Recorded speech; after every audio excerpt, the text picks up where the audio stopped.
الحمد لله رب العالمين والصلاة والسلام على سيد المرسلين وعلى آله وصحبه أجمعين ومن تبعهم بإحسان إلى يوم الدين. أما بعد، فأعوذ بالله من الشيطان الرجيم. بسم الله الرحمن الرحيم. شهر رمضان الذي أنزل فيه القرآن هدى للناس وبينات من الهدى والفرقان.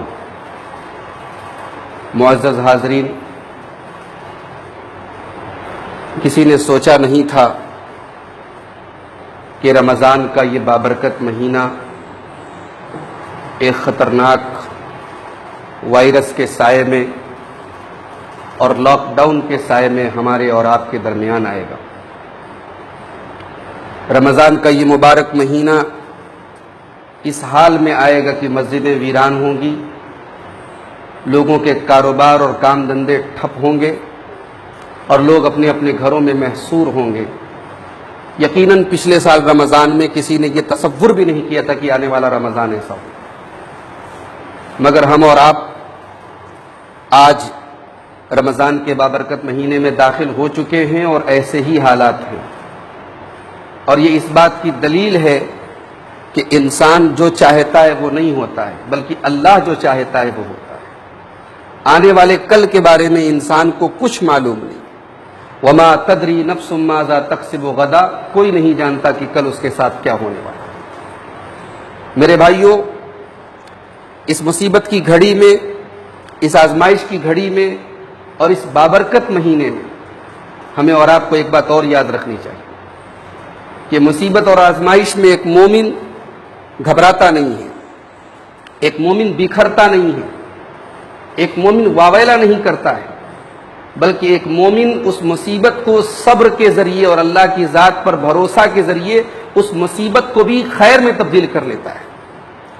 اللہ کے پیارے حبیب صلی اللہ علیہ وسلم فرماتے ہیں عجبا لامر المؤمن، مومن کا معاملہ بھی بڑا عجیب ہے.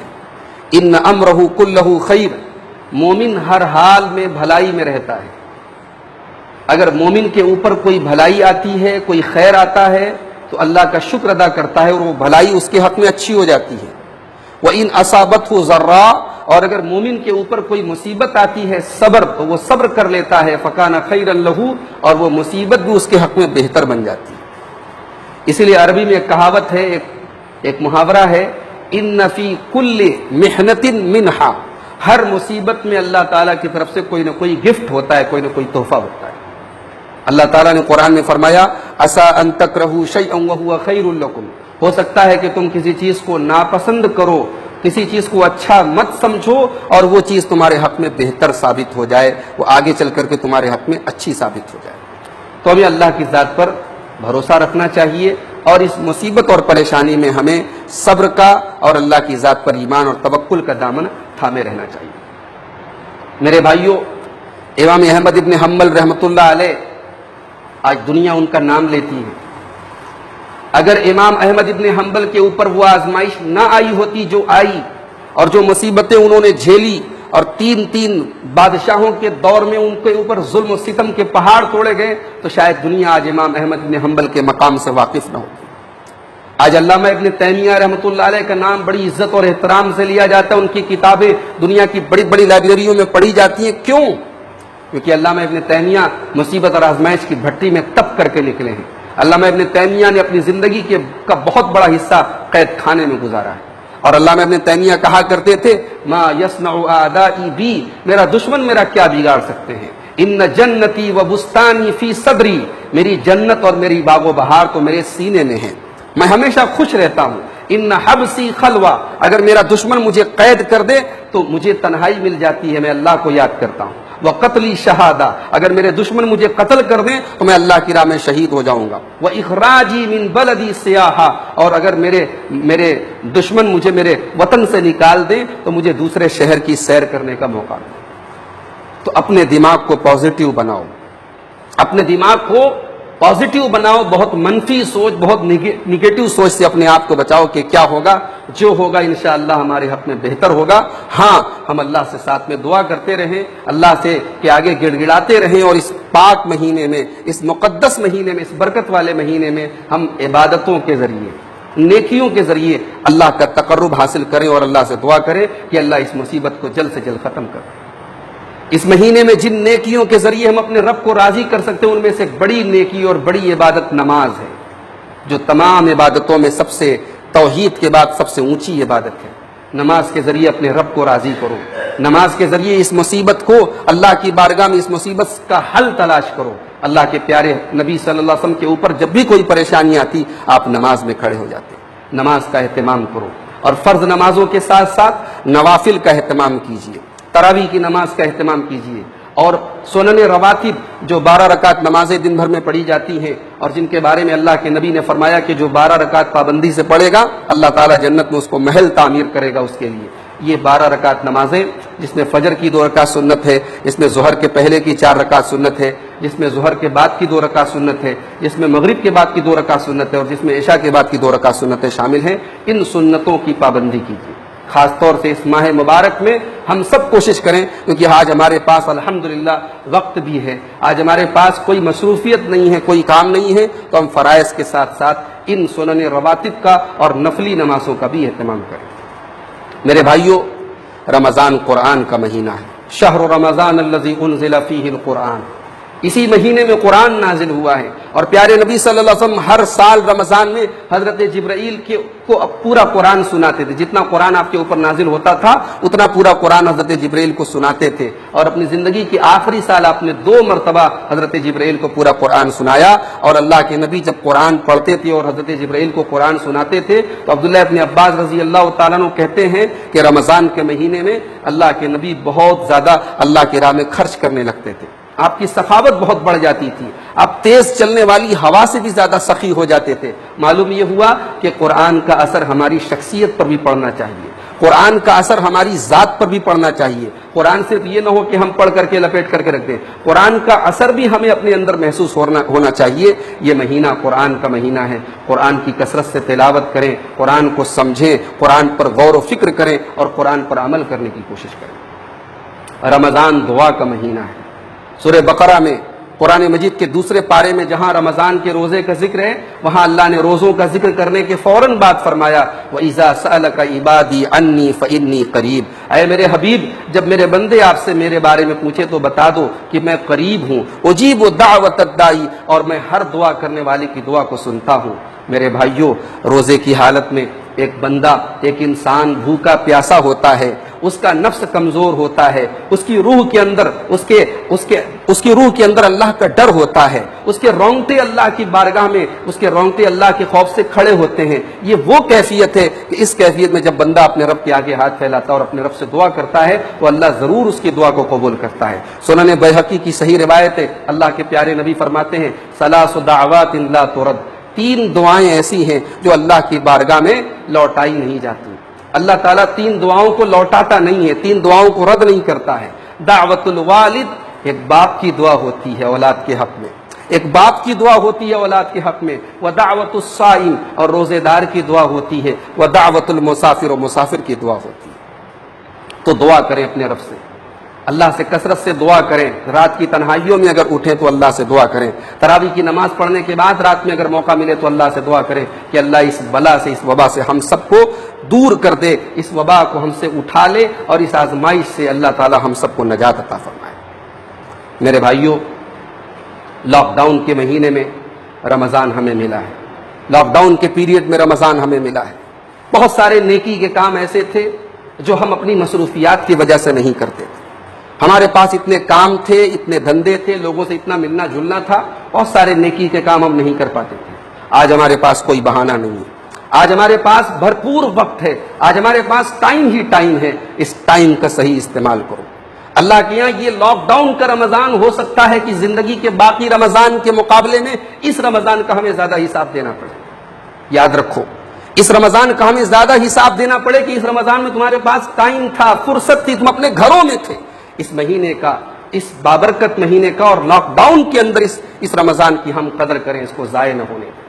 اللہ کے پیارے حبیب فرماتے ہیں 5 چیزوں کی قدر کرو، 5 چیزوں کی قدر کرو 5 چیزوں کے پہلے۔ ان 5 چیزوں میں ایک چیز آپ نے فرمایا فراغک قبل شغلک، اپنے ٹائم کی قدر کرو، اپنی زندگی کے 1 منٹ کی قدر کرو، اپنی زندگی کے ایک لمحے کی قدر کرو اس کے پہلے کہ تم بزی ہو جاؤ۔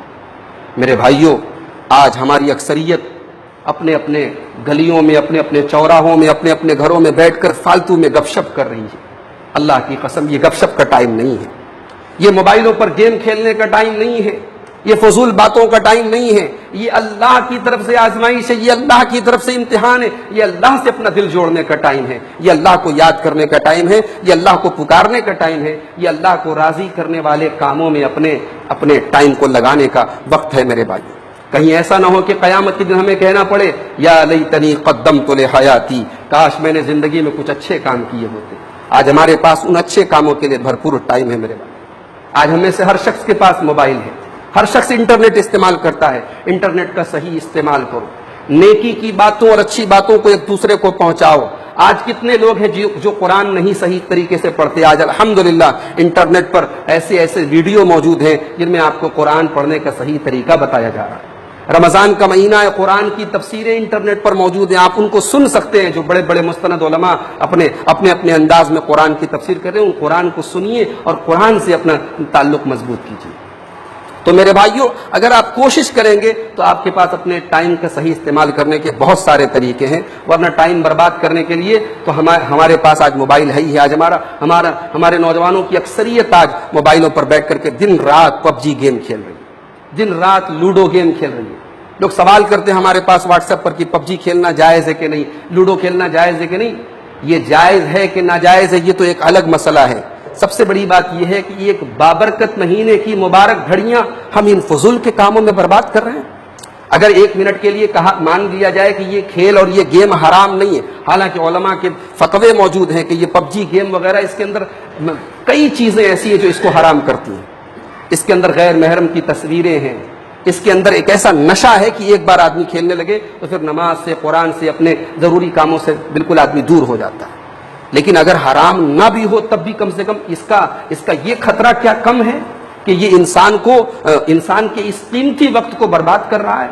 اللہ کے واسطے اپنے ٹائم کی اور اپنے وقت کی قدر کرو، اپنے ایک زندگی کے ایک منٹ کے وقت کی قدر کرو۔ والعصر ان الانسان لفی خسر، اللہ نے زمانے کی قسم کھائی ہے، اللہ نے وقت کی قسم کھائی ہے کہ انسان خسارے میں ہے۔ جو اپنے وقت کی قدر نہ کرے اس سے بڑا خسارے والا کوئی نہیں۔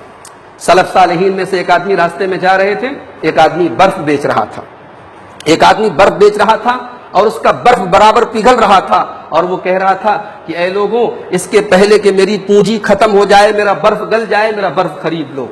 سلف صالحین میں سے ایک آدمی نے جب یہ منظر دیکھا، انہوں نے کہا کہ سورہ عصر کا مطلب اس آدمی کو دیکھ کر کے معلوم ہوا، اس آدمی کو دیکھ کر کے سورہ عصر کا مطلب معلوم ہوا کہ دنیا کے ہر انسان کی جیسے جیسے زندگی آگے بڑھ رہی ہے، وقت آگے بڑھ رہا ہے، اس کی پونجی ختم ہو رہی ہے، اس کا سرمایہ ختم ہو رہا ہے، اور اسے اس بات کی خبر بھی نہیں ہے، اسے معلوم بھی نہیں ہے۔ اس لیے وہ برف والا کہہ رہا تھا کہ میرا برف خرید لو اس کے پہلے کہ میری پونجی ختم ہو جائے۔ میرے بھائیو، ہماری سب سے قیمتی پونجی ہمارا ٹائم ہے۔ رمضان کے اس بابرکت مہینے میں اپنے ٹائم کی حفاظت کرو۔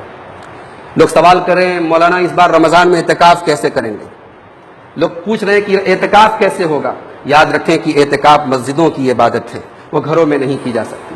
اور اعتکاف کا مقصد کیا ہے؟ مقصد یہ ہے کہ ہم اپنے آپ کو تنہا کر لیں اللہ کی عبادت کے لیے، اور الحمدللہ اپنے آپ کو تنہا کرنے کے لیے آج اللہ نے ہم کو بھرپور موقع دے دیا ہے۔ تو ہمیں اعتکاف گھر میں کرنے کی ضرورت نہیں، ہم گھر میں کثرت سے اللہ کا ذکر کریں، تلاوت کریں، نماز کریں، وہی کافی ہے۔ جو عبادت مسجد کے ساتھ خاص ہے وہ ہم گھر پہ نہیں کر سکتے، کوئی دلیل نہیں ملتی۔ نبی کے زمانے میں، صحابہ کے زمانے میں کسی نے ایک مرتبہ بھی گھر میں اعتکاف نہیں کیا۔ لہٰذا جب یہ عبادت ان حالات میں ہم نہیں کر سکتے تو ہم پر کوئی گناہ کی بات بھی نہیں ہے۔ جو عوام میں مشہور ہے یہ بات کہ اگر پورے محلے میں کوئی اعتکاف نہ کرے تو پورا محلہ گنہگار ہوگا، غلط ہے یہ بات۔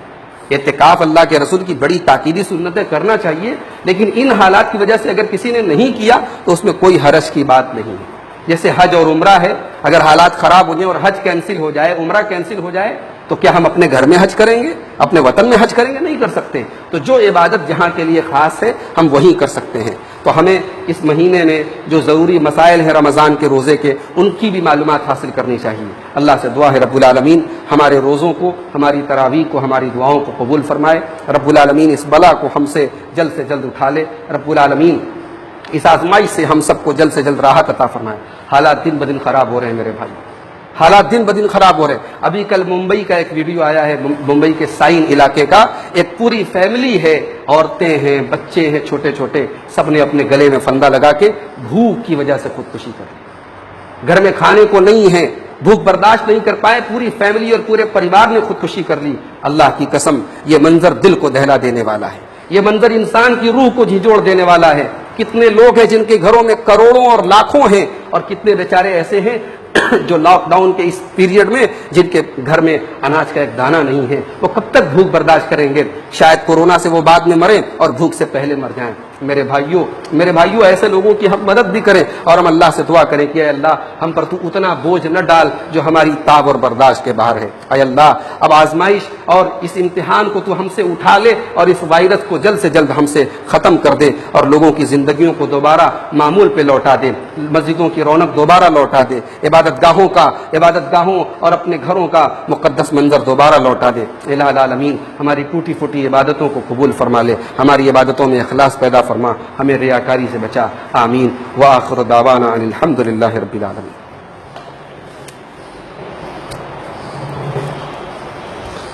الحمد للہ کفا وسلام علی عبادہ الذین اصطفی، اما بعد فاعوذ باللہ من الشیطان الرجیم، بسم اللہ الرحمن الرحیم۔ ان اللہ وملائکتہ یصلون علی النبی یا ایھا الذین آمنوا صلوا علیہ وسلموا تسلیما۔ اللهم صل وبارك على محمد وعلى آل محمد كما صليت وباركت على إبراهيم وعلى آل إبراهيم إنك حميد مجيد۔ اللهم ارفع عنا هذا البلاء عن جميع المسلمين، اللهم ارفع عنا هذا البلاء عن جميع المسلمين۔ إن الله يأمر بالعدل والإحسان وإيتاء ذي القربى وينهى عن الفحشاء والمنكر والبغي يعظكم لعلكم تذكرون۔